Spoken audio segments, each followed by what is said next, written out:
Hi hello all welcome back to playing 11 Ramshad welcome back. Hi. നാളത്തെ കളി വളരെ ആവേശകരമായിട്ടുള്ള ഒരു കളിയാണ്. RR versus KKR. RR versus KKR. അതെ, RRന്റെ ഹോം ഗെയിം ആണ്. രണ്ട് ടീമിനെ കുറിച്ച് പറയുകയാണെന്നുണ്ടെങ്കിൽ ആദ്യത്തെ മത്സരത്തിൽ ദയനീയ തോൽവി ഏറ്റുവാങ്ങിയ രണ്ട് ടീമുകളാണ്. ഒരു ഫൈറ്റ് പോലും ഇല്ലാതെ ദയനീയ തോൽവിയായിരുന്നു.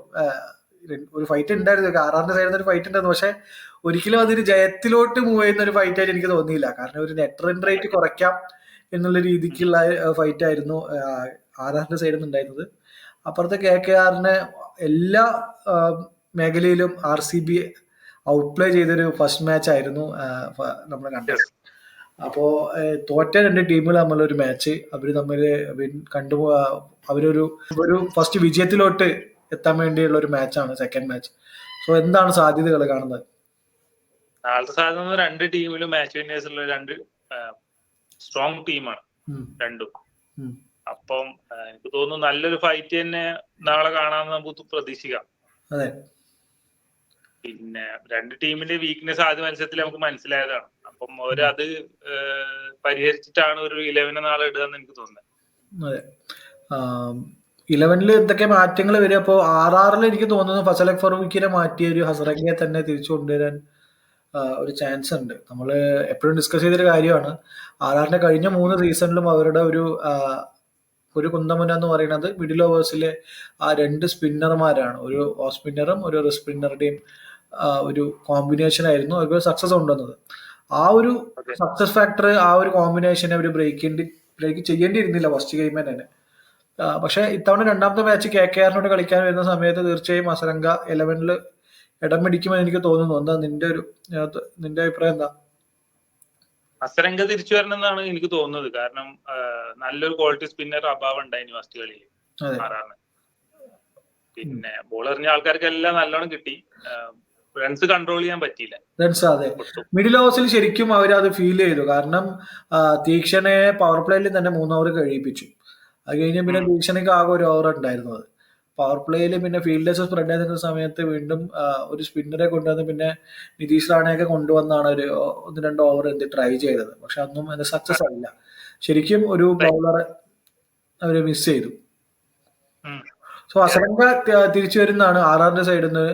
KKRന്റെ സൈഡിൽ എന്തെങ്കിലും മാറ്റം പ്രതീക്ഷിക്കാൻ പറ്റുമോ? KKRന്റെ സൈഡിൽ നിന്ന് എനിക്ക് സ്പെൻസർ ജോൺസിനെ മാറ്റിയിട്ട് നോർക്കിയനെ കളിപ്പിച്ചാൽ ഓക്കെ ആവുമെന്ന് തോന്നുന്നുണ്ട്. അതെ, നോക്കിയാണ് കുറച്ചുകൂടി എനിക്ക് സ്പെൻസർ ജോൺസണെക്കാളും കുറച്ചുകൂടി എഫക്റ്റീവ് ആയിട്ട് നോക്കിയാവും വിചാരിക്കുന്നു. ബാക്കി ബാറ്റിംഗിലൊന്നും വലിയ മാറ്റങ്ങൾ വരാൻ ചാൻസ് ഇല്ല. ബാറ്റിംഗിലൊന്നും വലിയ മാറ്റം രണ്ട് ടീമിലും ഉണ്ടാവാൻ സാധ്യതയില്ല. പക്ഷെ ഞാൻ പറയുന്നുണ്ടല്ലോ, ഈ അങ്കുശ് രഘുവംശി നല്ല പ്ലെയറാണ്, അവർക്ക് വേണ്ടി കഴിഞ്ഞ കളിയും കളിച്ചു. പക്ഷെ അങ്കുശ് രഘുവംശി വരുന്ന സമയത്ത് നമ്മളുടെ ഈ റസൽ, അതുപോലെ തന്നെ ബാക്കിയുള്ള റമൻദീപ്, അവരുടെയൊക്കെ സ്പേസ് ഒന്നുകൂടി താഴോട്ട് പോകുന്നുണ്ടോ എന്നുള്ള, റിങ്കു സിംഗ്, അവരുടെ ബാറ്റിംഗ് പൊസിഷൻ ഒന്നുകൂടി താഴെ പോകുന്നുണ്ട്. അവരൊന്നും ശരിക്കും അങ്ങനെ ബാറ്റിംഗ് ചെയ്യേണ്ട ആൾക്കാരാണ്, അത്രയും താഴെ ബാറ്റ് ചെയ്യേണ്ട ആൾക്കാരൊന്നും എനിക്കറിയില്ല. കാരണം കഴിഞ്ഞ സീസണിൽ നീ എടുത്ത് നോക്കുകയാണെന്നുണ്ടെങ്കിൽ എനിക്ക് തോന്നുന്നു ഫസ്റ്റ് കളിയിലും KKRന് പറ്റിയൊരു മിസ്റ്റേക്ക്, വലിയൊരു മിസ്റ്റേക്ക് അതായിട്ട് എനിക്ക് തോന്നുന്നത്. കാരണം അവർ 10 ഓവറിൽ 100 റൺ എന്നുള്ള പൊസിഷനിൽ നിന്നു. അവിടുത്തെ 2 വിക്കറ്റ് പോയ സമയത്ത് കഴിഞ്ഞ സീസണിലാണെന്നുണ്ടെങ്കിൽ എനിക്ക് ഉറപ്പാണ് ഗൗതം ഗംഭീറും ശ്രേയസ് അയ്യറിന്റെ ആ ഒരു കോമ്പിനേഷനിൽ ഉണ്ടായിരുന്ന കഴിഞ്ഞ സീസൺ ആയിരുന്ന സമയത്ത് അവർ ഇങ്ങനത്തെ ഒരു സിറ്റുവേഷനിൽ റസലിനെ പ്രൊമോട്ട് ചെയ്തിരുന്നു. അപ്പൊ ഒരു 10 ഓവർ 11 ഓവറിലൊക്കെ നല്ല സ്കോറായി നിൽക്കുന്ന സമയത്ത് 2 വിക്കറ്റ് ഒക്കെ പോയി കഴിഞ്ഞാൽ റസലിനെ പ്രൊമോട്ട് ചെയ്ത് വിട്ടിട്ടുണ്ടായിരുന്നു. അത് കഴിഞ്ഞ കളിയിൽ സംഭവിച്ചില്ല. ഒരു പക്ഷെ ആ കഴിഞ്ഞ കളിയിൽ അവർ ആ ഒരു മൂവ് നടത്തിയിരുന്നെങ്കിൽ തീർച്ചയായും സ്കോർ കുറച്ചുകൂടി ഒരു 210 220 അവർക്ക് മൂവ് ചെയ്യാൻ പറ്റുന്ന ഒരു സാഹചര്യം ആയിരുന്നു. സോ അങ്ങനെ ഒരു മൂവ്മെന്റ് ഈ തവണ നമ്മൾ ഫസ്റ്റ് കളി കണ്ടില്ല. നമുക്ക് ഫസ്റ്റ് കളിയാണ്, ആദ്യത്തെ മത്സരമായതുകൊണ്ട് തന്നെ അതിൽ നിന്ന് ഒരുപാട് നമ്മൾ വിമർശനം ചെയ്യുന്നില്ല. മേ ബി രണ്ടാമത്തെ കളിയിൽ മനസ്സിലാക്കി തിരിച്ചു വരുമെന്ന് വിചാരിക്കുന്നു. ശ്രേയസ് അയ്യരുടെ കാര്യം പറയുകയാണെങ്കിൽ നമ്മളിത് എടുത്തുകൊണ്ടിരിക്കുന്ന സമയത്ത് ശ്രേയസ് അയ്യർ അപ്പുറത്ത് നിന്ന് അടി അടിച്ചുകൊണ്ടിരിക്കുകയാണ്. അടിക്കുന്നത് ഗുജറാത്തിനെതിരെയാണെങ്കിലും ഓരോ അടിയും കൊള്ളുന്നത് KKRന്റെ മുഖത്താണ്. സോ ബ്രില്യൻ്റ് ആയിട്ട് അപ്പുറത്ത് ശ്രേയസ് അയ്യർ കളിക്കുന്നുണ്ട്. സോ കഴിഞ്ഞിട്ട് നമുക്ക് കുറിച്ച് ഡിസ്കസ് ചെയ്യാം. സോ അതാണ് KKRന്റെ സൈഡും ഉള്ളത്. കഴിഞ്ഞ കളി സ്പിന്നർമാര് വരുൺ ചക്രവർത്തി ഒന്ന് നിറമങ്ങിപ്പോയി, നമ്മൾ പ്രതീക്ഷിക്കൊക്കെ ഉയർന്നില്ല. പക്ഷെ നരയൻ അപ്പോഴും അതേ പറഞ്ഞ പോലെ ആ ഒരു പൊസിഷനിൽ ബാറ്റ് ചെയ്തു നന്നായിട്ട്. ഒരു മിനിറ്റ് ഞാൻ ചാർജ്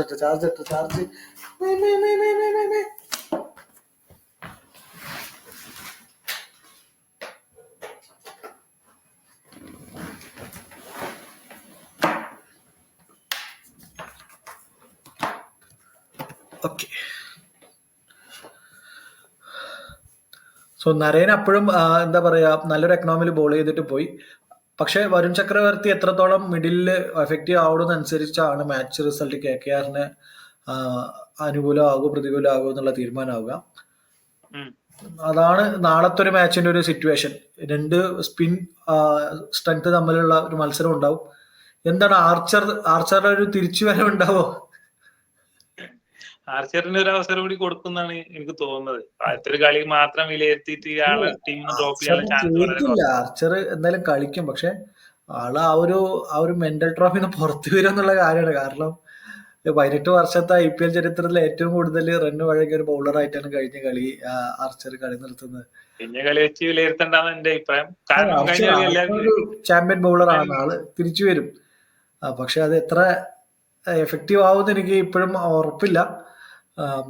നമ്മൾ പറഞ്ഞതുപോലെ തിരിച്ചു വരട്ടെ, ആർച്ചർ നന്നായിട്ട് കളിയോട്ട് തിരിച്ചു വരട്ടെ. നമ്മൾ പറഞ്ഞതുപോലെ ദേശ്പാണ്ഡെ നന്നായിട്ട് ബോൾ ചെയ്തു. ഞാൻ പറഞ്ഞിട്ടുണ്ട് ദേശ്പാണ്ഡെ വിക്കറ്റ് എടുക്കുന്ന ഒരു ബൗളറാണ്. സോ ദേശ്പാണ്ഡെ നന്നായിട്ട് തന്നെ ബോൾ ചെയ്തു. പിന്നെ നാളെ നടക്കുന്നത് രാജസ്ഥാനിലല്ല കേട്ടോ, അതൊരു പ്രത്യേകത ഉണ്ട്. എല്ലാ തവണത്തെയും പോലെ 2 കളി ഗുവാഹത്തിയിൽ ആണ് നടക്കുക. അവരുടെ ഒരു മാനേജ്മെന്റ് മെയിൻ ഷെയർ ഹോൾഡ് ചെയ്യുന്നത് അസം എന്നുള്ള ഒരു മാനേജ്മെന്റ് ആണ്. സോ അതുകൊണ്ട് തന്നെ ഗുവാഹത്തിയിൽ എല്ലാ കൊല്ലം 2 കളി നടക്കലുണ്ട്. ഗുവാഹത്തിയിലെ കാലാവസ്ഥ എന്ന് പറഞ്ഞാൽ അവിടെ ജീവിക്കുന്ന ആൾക്കാർക്ക് പോലും പ്രെഡിക്ട് ചെയ്യാൻ പറ്റാത്ത ഒരു കാലാവസ്ഥയാണ്. എപ്പോ വേണമെങ്കിൽ മഴ പെയ്യാം, അങ്ങനത്തെ ഒരു കാലാവസ്ഥ അവിടെ. കഴിഞ്ഞ തവണയും ഗുവാഹത്തിയിലെ മത്സരങ്ങൾ നടന്നില്ല. ഒരു മത്സരം നടന്നില്ല, 1-2 മത്സരം വാഷ് ഔട്ട് ആയത് എനിക്ക് ഓർമ്മയില്ല.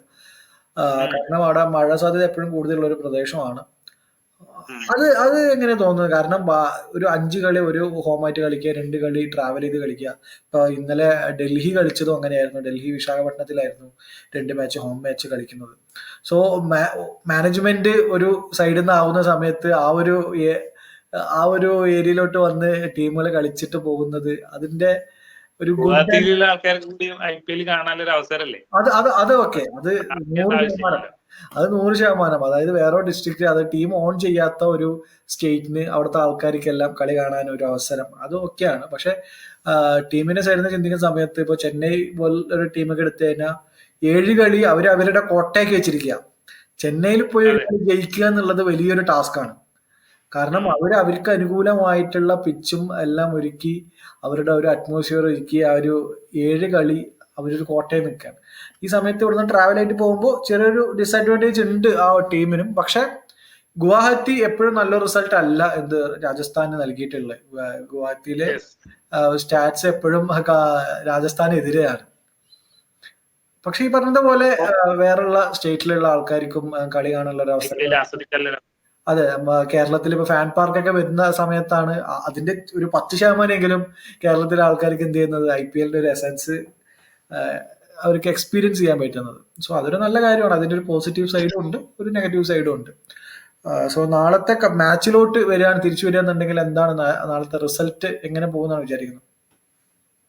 നാളത്തെ റിസൾട്ട് ഒന്നും കൂടി എനിക്ക് തോന്നുന്നു ടീമിനെ കമ്പയർ ചെയ്യുമ്പോൾ ഒന്നും കൂടി സ്ട്രോങ് ടീം KKR തന്നെയാണ്. നമ്മൾ ആദ്യം പറഞ്ഞതാണ്, KKR ഒന്നുകൂടി സന്തുലിതമായ ടീമാണ്, ബാലൻസ്ഡ് ടീമാണ്. ബോളിംഗിലാണെങ്കിലും ഇതില് RRന്റെ സൈഡിലെ ബോളിംഗിൽ കുറച്ച് വീക്ക്നെസ് ഉണ്ടെങ്കിൽ ബാറ്റിംഗിന്റെ സൈഡിൽ RRും സ്ട്രോങ് തന്നെയാണ്. അതെ, അത് RR തെളിയിച്ചു. കഴിഞ്ഞ മാച്ചില് ഒരുപാട് മാർക്ക് ഉണ്ടായിരുന്നത് RRന്റെ ബാറ്റിംഗിലായിരുന്നു. കാരണം ഇന്ത്യൻ ബാറ്റിംഗ് ആണ്, ഫോറിൻ ബാറ്റേഴ്സ് അങ്ങ് ഹെയ്റ്റ്മർ മാത്രമേ ഉള്ളൂ. അപ്പൊ ഇവർക്ക് ആ ഒരു മിഡിൽ ഓർഡറിലെല്ലാം കളിക്കാൻ കഷ്ടപ്പെടുമെന്നുള്ള കാര്യമൊക്കെ ഉണ്ടായിരുന്നു. പക്ഷെ അതിനുള്ള മറുപടി ബാറ്റ് കൊണ്ട് കഴിഞ്ഞ കളി തന്നു. ജയ്സ്വാലും പരാഗും ഫോമാവാതെയാണ് 240 റൺ എടുത്തെന്നുള്ളത് ഒരു പോസിറ്റീവാണ് രാജസ്ഥാനെ സംബന്ധിച്ചിടത്തോളം.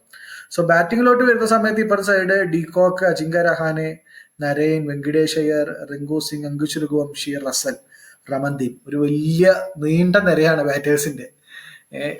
ഇപ്പുറത്ത് നോക്കുകയാണെങ്കിൽ Sanju, Riyan Parag, Dhruv Jurel, Yashasvi Jaiswal, Shubham Dubey, Nitish Rana, Shimron Hetmyer. So batting ഏറെക്കുറെ സിമിലർ ആണ് എന്ന് തോന്നുന്നു എനിക്ക്. ചെറിയൊരു എഡ്ജ് അതെ KKR ഏറെക്കുറെ ബാറ്റിംഗ് സെയിം ആണ്.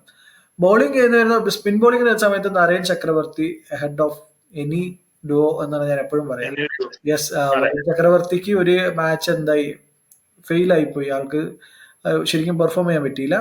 പക്ഷെ അടുത്ത മാച്ച് വരുൺ ചക്രവർത്തിയും നന്നായിട്ട് തിരിച്ചു വരുമെന്ന് പ്രതീക്ഷിക്കുന്നു ആളുള്ള ഫോമിൽ. സോ നരേൻ ആൻഡ് വരുൺ ചക്രവർത്തി എന്നുള്ളൊരു കോംബോ ഞാൻ ഹസരംഗ നാളെ കളിക്കുമെന്ന് പ്രതീക്ഷിക്കുന്നു. അപ്പോൾ ഹസരംഗ തീക്ഷ്ണയെക്കാളും ഒരു എഡ്ജ് കൂടുതലാണ് സ്പിൻ ഡിപ്പാർട്ട്മെന്റ്. അതെ പേസിലോട്ട് വരുന്ന സമയത്ത് ജോഫ്ര ആർച്ചൽ, തുഷാർ ദേശ്പാണ്ഡെ, സന്ദീപ് ശർമ്മ. ഇപ്പുറത്തെ സ്പെൻസർ ജോൺസൺ ആണെങ്കിൽ സ്പെൻസർ ജോൺസൺ, അല്ലെങ്കിൽ ഹെൻഡ്രിക് നോർക്കെ ആണെങ്കിൽ നോർക്കെ, ഹർഷിത് റാണ, വൈഭവ് അറോറ. പേസിൽ വൈഭവ് പേസിൽ ചെറിയൊരു എഡ്ജ് രാജസ്ഥാൻ ഉണ്ടോ? പേസിൽ ചെറിയൊരു എഡ്ജ് ഉണ്ട്. അതെ, ഒരു വിക്കറ്റ് ടേക്കിംഗ് ബൗളേഴ്സ് കുറച്ചുകൂടി രാജസ്ഥാനിലുള്ള പോലെ തോന്നുന്നത്. അപ്പൊ നാളെ എന്താണ് പ്രഡിക്ഷൻ, എന്താണ് എത്ര ശതമാനം? ഞാൻ വീണ്ടും രാജസ്ഥാൻ ജയിക്കുന്ന ഒരു ഫീലിംഗ്. 50-50 ഇല്ല, 50-50 ഡിപ്ലോമാറ്റിക്. ഞാൻ KKR കൂടെ പോകുന്നു. അപ്പൊ എങ്ങനെ 51-49 ആണോ? 51-49. ഞാനൊരു 52-48 പോകുന്നു രാജസ്ഥാൻ. രാജസ്ഥാൻ ജയിക്കും. രാജസ്ഥാൻ നാളെ ജയിക്കും. സോ നാളത്തെ ഒരു ഫാന്റസി പിക്ക് ഒരു 5-6 പിക്ക് ചെയ്തോ. ഞാൻ അജിങ്ക്യ രഹാനെ, സുനിൽ നാരായൺ, ശുഭം ദുബൈ, തീക്ഷണ, ഹർഷിത് റാണ. നല്ല പിക്കുകളാട്ടോ. ഞാന് സഞ്ജുവിനെ എടുത്തു. സഞ്ജു ഇമ്പാക്റ്റ് ആയി വരുന്നെങ്കിലും സഞ്ജു എപ്പോഴും IPL ചരിത്രത്തിൽ ഫസ്റ്റ് 2 കളികൾ നന്നായിട്ട് കളിച്ചൊരു ചരിത്രം സഞ്ജുവിനുണ്ട്. സോ സഞ്ജുവിനെ ഞാൻ പിക്ക് ചെയ്തു. റയാൻ പരാഗ് അടുത്ത കളി ക്യാപ്റ്റൻ പെർഫോമൻസ് നാളെ കാഴ്ചവെക്കും തോന്നുന്നുണ്ട്. ആളുടെ ഹോം സിറ്റിയിലാണ് കളി, ഗുവാഹത്തി ആളുടെ സ്ഥലമാണ്. സോ നാളെ റയാൻ പരാഗ് നന്നായി കളിക്കും. സോ സഞ്ജു, റയാൻ, നരേൻ എടുത്തു അല്ലെ. ഞാൻ വെങ്കടേഷ് അയ്യറിനെ എടുത്തു. വെങ്കടേഷ് അയ്യർ നാളെ കളിക്കാൻ ചാൻസ് ഉണ്ട്. വെങ്കടേഷ് അയ്യറിനെ എടുത്തു. റസലിനെ എടുത്തോ നീ? ഇല്ലല്ല, എന്നാ ഞാൻ റസലിനെ എടുത്തു. സന്ദീപ് ശർമ്മനെ എടുത്തു. ഓക്കെ. സോ നാളത്തെ മാച്ചിന് ശേഷം നമുക്ക് വിശദമായിട്ടൊരു അനാലിസിലോട് കാണാം. സോ നല്ലൊരു മാച്ച് നമ്മളും പ്രതീക്ഷിക്കുന്നു, RR versus KKR. So thank you very much. Thank you.